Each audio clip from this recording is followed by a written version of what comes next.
Hello Year 9, I'm afraid I'm teaching you via video again today, but it's exactly the work that we'd be doing if I was in class. And so I'd like us to begin, as always, by writing down today's date. And then I would like you to answer the 3 questions on the screen in silence and on your own in your exercise books. I'll read them out and then I'll instruct your teacher to pause the video and give you some time to complete them. So number 1, we have 2 suspects for the thief of the jewel. Who are our 2 suspects? What are their names? Number 2, why was Henry Baker so desperate to get the goose back? And finally, number 3, where did he get the goose from in the first place? Pause the video now and spend 3 minutes in silence and on your own answering those questions. Off you go. Okay, so our 2 suspects are Henry Baker and John Horner, and yesterday we thought about which one we thought was guilty of the crime, if either of them at all. So perhaps now you'd like to spend some time sharing as a class who you put was guilty and your explanation for that. Okay, number 2, why was Henry Baker so desperate to get the goose back?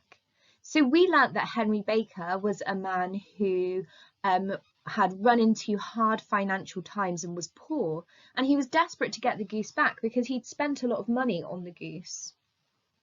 And number 3, where did he get the goose from? He got the goose from a pub that he was going to a lot, and he put in a little bit of money every week to buy his goose for Christmas.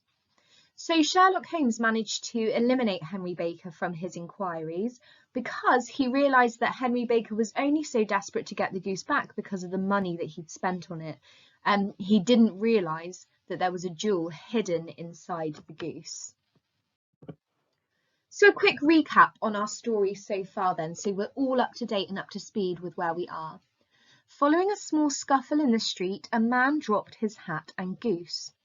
Sherlock Holmes had the hat and the goose, and he deduced lots about the owner of the hat just by looking at it. He realised that the owner of the hat was a man who was poor, that he was a man who was very intelligent, that he was a man that wasn't loved by his wife very much, and was a man that probably drank a lot of alcohol. We then learnt that a gem was discovered inside the goose, and it was a very expensive gem stolen from a countess. John Horner had been arrested on suspicion of stealing the gem, but claimed to know nothing about it. At this moment in time, Henry Baker arrives at Baker Street to speak to Sherlock Holmes, and it becomes clear that he does not know about the gem inside the goose, and therefore must be innocent.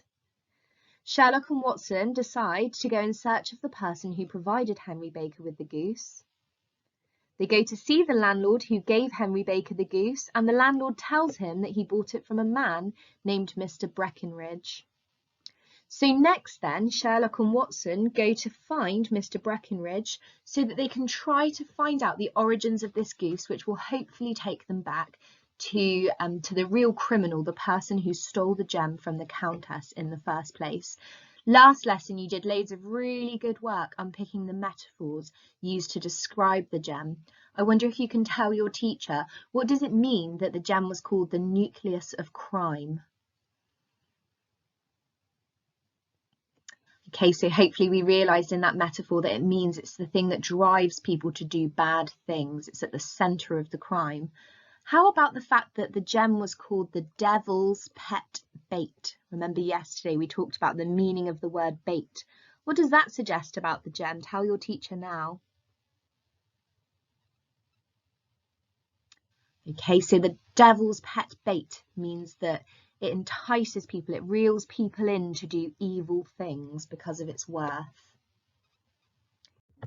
Hopefully in today's lesson then you'll get to finish the story and find out the mystery of the stolen gem and find out who committed the crime. You'll be able to see whether your predictions were right, whether it was Henry Baker, which is looking unlikely now, whether it was John Horner, or whether it was someone else entirely. So they're going to meet Mr. Breckenridge, who's the man who sold the landlord the goose to give to Henry Baker. Here we go. Now for Mr. Breckenridge, he continued, buttoning up his coat as we came out into the frosty air. Remember, Watson, that though we have so homely a thing as a goose at one end of this chain, we have at the other a man who will certainly get 7 years penal servitude unless we can establish his innocence. It is possible that our inquiry may but confirm his guilt. In any case, we have a line of investigation which has been missed by the police and which a singular chance has placed in our hands. Let us follow it to the bitter end. Faces to the south, then, and quick march. We passed across Holborn, down Endell Street, and so through a zigzag of slums to Covent Garden Market. One of the largest stalls bore the name of Breckenridge upon it, and the proprietor, a horsey-looking man, with a sharp face and trim side whiskers, was helping a boy to put up the shutters. "Good evening. It's a cold night," said Holmes. The salesman nodded and shot a questioning glance at my companion. "Sold out of geese, I see," continued Holmes. The salesman nodded. I've just read the same line again there. Pointing at the bare slabs of marble. "Let you have 500 tomorrow morning." "That's no good." "Well, there are some on the stall with the gas flare." "Ah, but I was recommended to you." "Who by?" "The landlord of the Alpha." "Oh, yes, I sent him a couple of dozen. Fine birds they were, too. Now, where'd you get them from?" To my surprise, the question provoked a burst of anger from the salesman. "Now then, mister," said he, with his head cocked and his arms akimbo, "what are you driving at? Let's have it straight now." "It is straight enough. I should like to know who sold you the geese which you supplied to the Alpha." "Well, then, I shan't tell you so now." "Oh, it is a matter of no importance, but I don't know why you should be so warm up over such a trifle." Warm here means angry. "Warm? You'd be as warm, maybe, if you were as pestered as I am. When I pay good money for a good article, there should be an end of the business.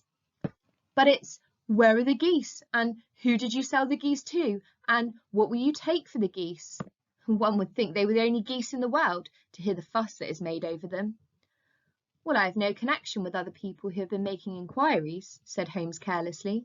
"If you won't tell us, the bet's off, that is all. But I'm always ready to back my opinion on a matter of fowls, and I have a fiver on it that the bird I ate is a country bred." "Well, then you've lost your fiver, for it's town bred," snapped the salesman. "It's nothing of the kind." "I say it is." "I don't believe it." "Do you think you know more about fowls than I, who have handled them ever since I was a nipper? I tell you, all those birds that went to the Alpha were town bred." "You'll never persuade me to believe that." "Will you bet, then?" "It's merely taking your money, for I know that I am right, but I'll have a sovereign on it. On with you, just to teach you not to be so obstinate." The salesman chuckled grimly. "Bring me the books, Bill," said he. The small boy brought round a small thin volume and a great greasy backed one, laying them out together beneath the hanging lamp. "Now then, Mr. Cocksure," said the salesman, "I thought that I was out of geese, but before I finish you'll find that there is still one left in my shop. You see this little book? Well, that's the first list of folk from whom I buy. Do you see? Well then, here on this page are the country folk, and the numbers after their names are where their accounts are in the big ledger. Now then, you'll see this other page in red ink. Well, that's a list of my town suppliers. Now look at that third name. Just read it out to me." So we're getting another name now. Let's write it down in our detective notebooks. Mrs. Oakshott. "Mrs. Oakshott, 117 Brixton Road, 249, read Holmes. "Quite so. Now turn that up in the ledger." Holmes turned to the page indicated. "Here you are, Mrs. Oakshott, 117 Brixton Road, egg and poultry supplier. Now then, what's the last entry? December 22nd, 24 geese at 7s, 60.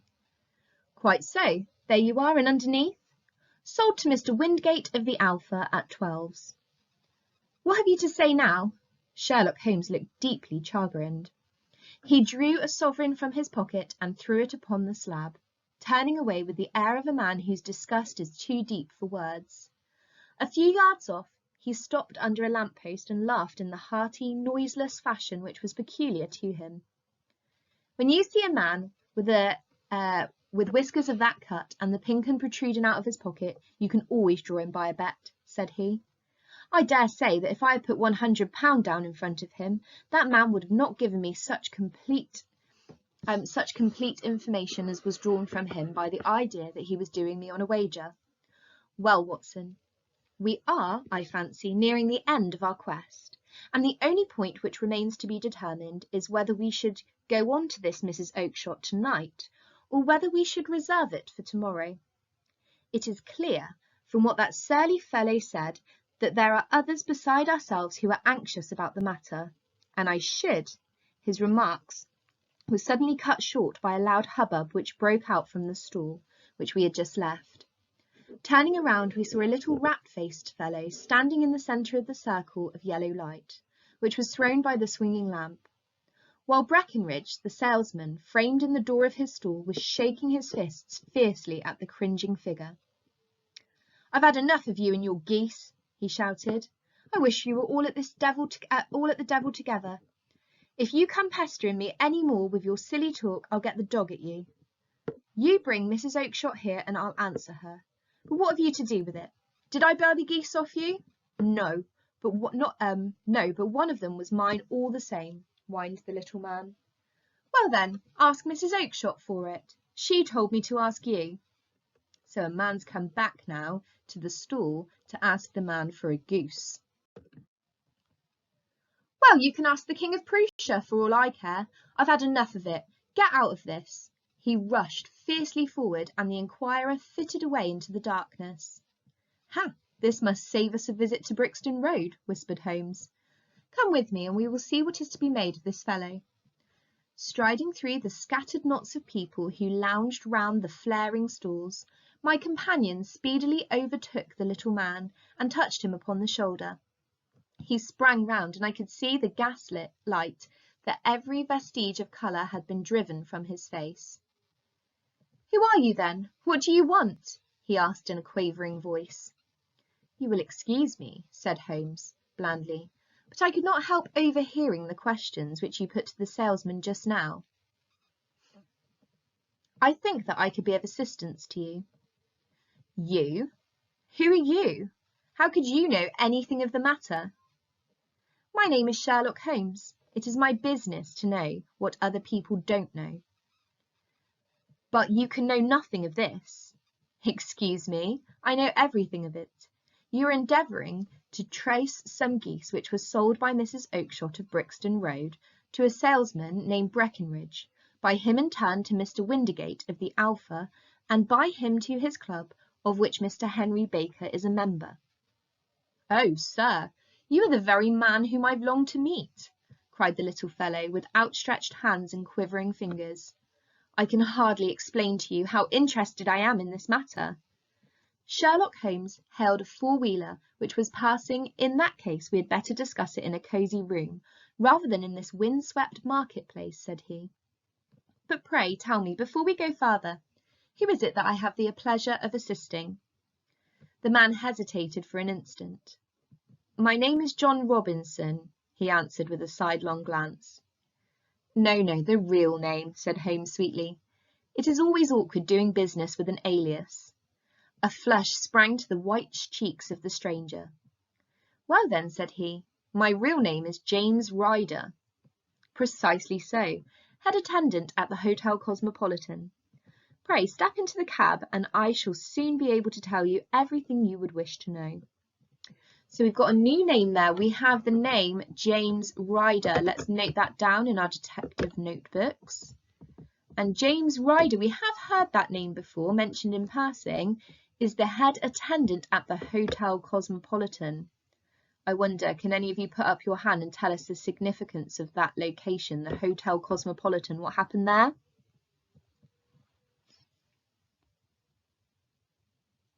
Okay, hopefully you got it right. At the Hotel Cosmopolitan, that was where the Countess was staying when the blue carbuncle was stolen from her. Let's have a quick pause point then and check our understanding so far. So at the beginning of that section I've just read to you, who did Holmes and Watson go to see? Who is Mrs. Oakshott? The next man that they meet tells them that his name is John Robinson. Sorry, I missed out a N on the end there, which we later find out is an alias. And occasionally, and quite often actually, rather than occasionally, quite often in detective novels and crime novels, you will see this word alias. This means an alternative name. So he's lying about his name. I wonder if you could tell me, what is his real name? And then finally, where have we heard this name before? What does this man do? Pause the video and spend 5 minutes skimming and scanning for your answers and write in full sentences, remembering your sentence toolkit. Begin with a capital letter and end with a full stop. Okay, answer those questions for me. Off you go. Okay, I will go through the answers now and you can tick or fix as necessary. So who did Holmes and Watson go to see? They went to see Mr. Breckenridge, the poultry dealer. Okay, so he owned a market store selling birds to eat. Number 2, who is Mrs. Oakshott? So that's another name we have that we need to find out a bit more about.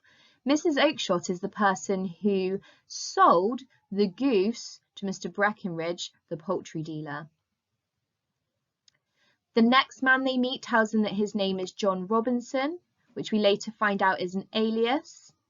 What's his real name? Now I'll confess to you I've forgotten his real name, so check the answers with each other please on this one. And someone Ryder. Where have we heard this name before? We know that this is the person who worked at the hotel where the gem was stolen. Okay, so now after that pause point, let's continue to read and see if we can solve a bit more of the mystery. The little man stood glancing from one to the other of us with half frightened, half hopeful eyes, as one who is not sure whether he is on the verge of a windfall or of a catastrophe. Then he stepped into the cab, and in half an hour we were back in the sitting room at Baker Street. Nothing had been said during our drive, but the high, thin breathing of our new companion and the clasping and unclaspings of his hands spoke of the nervous tension within him. "Here we are," said Holmes cheerily as we filed into the room. "The fire looks very seasonable in this weather. You look cold, Mr. Ryder. Pray, take the basket chair. I will just put on my slippers before we settle this little matter of yours. Now then, you want to know what became of these geese?" "Yes, sir." "Or rather, I fancy, of that goose. It was one bird, I imagine, in which you were interested. White, with a black bar across the tail." Ryder quivered with emotion. "Oh, sir," he cried, "can you tell me where it went to?" "It came here." "Here?" "Yes, and a most remarkable bird it proved. I don't wonder that you should take an interest in it. It laid an egg after it was dead. The bonniest, brightest little blue egg that was ever seen." What do you think that egg might have been? Yeah, that's right, the blue carbuncle. "I have it here in my museum." Our visitor staggered to his feet and clutched the mantelpiece with his right hand. Holmes unlocked his strong-box and held up the blue carbuncle, which shone out like a star, with a cold, brilliant, many-pointed radiance. Ryder stood glaring with a drawn face, uncertain whether to claim or to disown it. "The game's up, Ryder," said Holmes quietly. "Hold up, man, or you'll be into the fire. Give him an arm back into his chair, Watson. He's not got blood enough to go in for a felony with impunity. Give him a dash of brandy. So now he looks a little more human. What a shrimp it is, to be sure." For a moment he had staggered and nearly fallen, but the brandy brought a tinge of colour into his cheeks, and he sat staring with frightened eyes at his accuser. "I have almost every link in my hands, and all the proofs which I could possibly need. So there it is. So there is little which you need to tell me. Still, that little may as well be cleared up to make the case complete. You had heard, Ryder, of this blue stone of the Countess of Morcar's?" Okay, so it seems like Mr. Ryder could potentially be our guilty party. What do you think? Do you think he's guilty or not guilty? Do you think we might need a little bit more evidence? Let's continue to read. "It was Catherine Cussack who told me of it," said he in a crackling voice. "I see. her ladyship's waiting maid. Well, the temptation of sudden wealth so easily acquired was too much for you, as it has been for better men before you, but you were not very scrupulous in the means you used. It seems to me, Ryder, that there is the making of a very pretty villain in you. You knew that this man Horner, the plumber, had been concerned in some such matter before, and that suspicion would rest the more readily upon him. What did you do then? You made some small job in my lady's room, you and your confederate Cossack, and you managed that he should be the man sent for. Then when he had left, you rifled the jewel case, raised the alarm, and had this unfortunate man arrested. You then— Ryder threw himself down suddenly upon the rug and clutched at my companion's knees. For God's sake, have mercy, he shrieked. Think of my father, of my mother. It would break their hearts. I never went wrong before. I never will again. I swear it. I'll swear it on a Bible. Oh, don't bring it to court. For Christ's sake, don't. Get back into your chair, said Holmes sternly. It is very well to cringe and crawl now, but you thought little enough of this poor Horner in the dock for a crime of which he knew nothing. I will fly, Mr. Holmes. I will leave the country, sir. Then the charge against him will break down. We will talk about that. And now let us hear a true account of the next act. How came the stone into the goose, and how came the goose into the open market? Tell us the truth, for there lies your only hope of safety. Ryder passed his tongue over his parched lips. I will tell you it just as it happened, sir, said he. When Horner had been arrested, it seemed to me that it would be best for me to get away with the stone at once, for I did not know at what moment the police might not take it into their heads to search me in my room. There was no place about the hotel where it would be safe. I went out as if on some commission. I made for my sister's house. She had married a man named Oakshott and lived in Brixton Road, where she fattened fowls for the market. All the way there, every man I met seemed to me to be a policeman or a detective, and for all that it was a cold night, the sweat was pouring down my face before I came into Brixton Road. My sister asked me what was the matter and why I was so pale, but I told her that I had been upset by the jewel robbery at the hotel. Then I went into the backyard and smoked a pipe, and wondered what it would be best to do. I had a friend once called Maudsley, who went to the bad, and had just been serving his time in Pentonville. One day he had met me, and fell into talk about the ways of thieves, and how they could get rid of what they stole. I knew that he would be true to me, for I knew one or two things about him, so I made up my mind to go right on to Kilburn, where he lived, and take him into my confidence. He would show me how to turn the stone into money, but how to get to him in safety. I thought of the agonies I had gone through in coming from the hotel. I might at any moment be seized and searched, and there would be the stone in my waistcoat pocket. I was leaning against the wall at the time, looking at the geese, which were waddling out about my feet, and suddenly I had an idea come into my head which showed me how I could beat the best detective that ever lived.